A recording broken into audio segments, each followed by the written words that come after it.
So good afternoon everyone. So welcome ulit sa Workshop Peaks Computer Repair and Services. So I'm Tech Carl and today meron po tayong ini-stress test na GPU from our customer.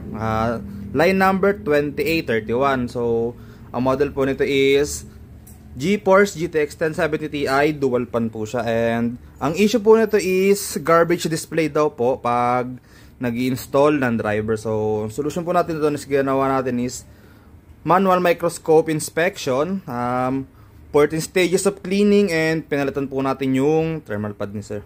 So ito na po yung GPU natin, fully working na po siya. And ito na po.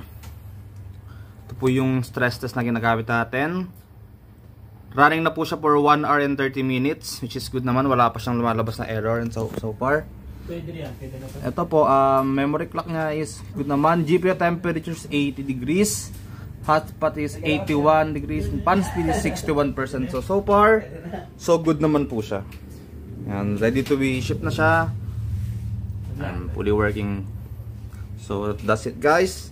Thank you for watching and see you on the next repair.